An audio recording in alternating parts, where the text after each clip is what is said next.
अभी अभी युवावस्था में कदम रखने वाले दो शेर आज पहली बार शिकार की तलाश में निकले थे।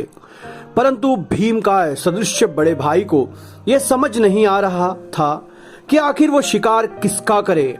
उसकी इस दुविधा को दूर करते हुए छोटे भाई ने कहा, मुझे लगता है कि तुम्हें हिरन का शिकार करना चाहिए, क्योंकि वो वाकई काफी स्वादिष्ट होता है।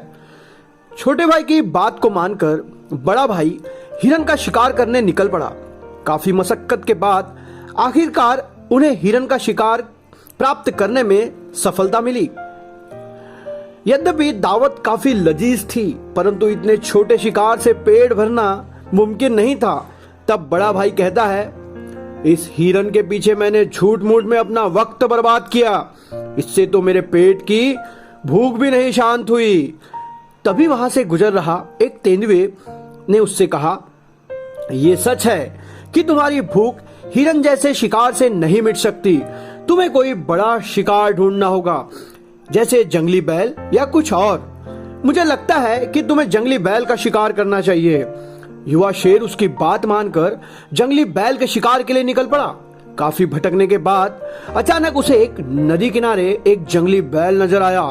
बहुत देर से भूखा शेर समय न गवाते हुए उस पर हमला बोल देता है, परंतु जंगली बैल भी काफी ताकतवर है। परिणाम स्वरूप दोनों में काफी देर तक युद्ध चलता रहता है और आखिरकार युवा शेर को शिकस्त हासिल होती है और वह किसी तरह से अपने प्राण बचाकर वहां से भाग जाता है और मनी मन सोचता है, अब तो हद ही हो गई। पहला शिकार किसी काम का नहीं था और दूसरे शिकार जब मिला भी तो उसका शिकार कर पाने का स्वयं में सामर्थ्य नहीं था।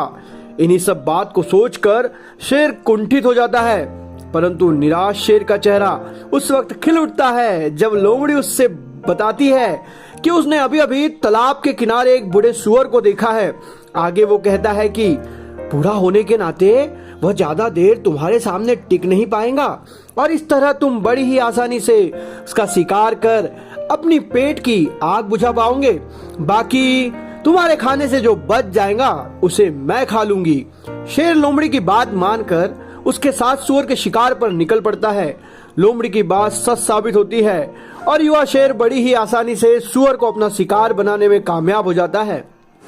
यद्यपि सुअर का मांस शेर का पेट भरने के लिए काफी था, परंतु उसका स्वाद उसे जरा भी नहीं भाता।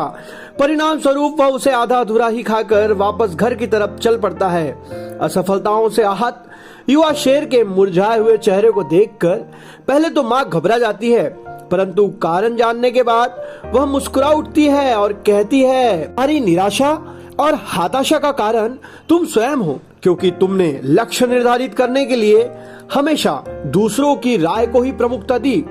यद्यपि लक्ष्य निर्धारित करते समय दूसरों की राय जानना भी आवश्यक है, परंतु दूसरे हमेशा हमें वही लक्ष्य सुझाते हैं जिसमें उन्हें रुचि हो, जो उन्हें पसंद हो तथा जिसे वे प्राप्त करने में समर्थ हो।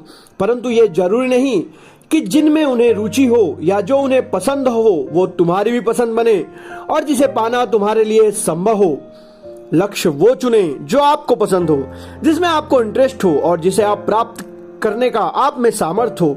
दोस्तों, जिंदगी में लक्ष्य ऐसा बनाओ जिसे तुम हासिल कर सको। लक्ष्य बड़ा रखो, लेकिन मेहनत करने की तैयारी भी रखो। और अगर ये छोटी सी कहानी आपको अच्छी लगी है तो वीडियो को लाइक करो, चैनल पर नए हो तो चैनल को सब्सक्राइब करो।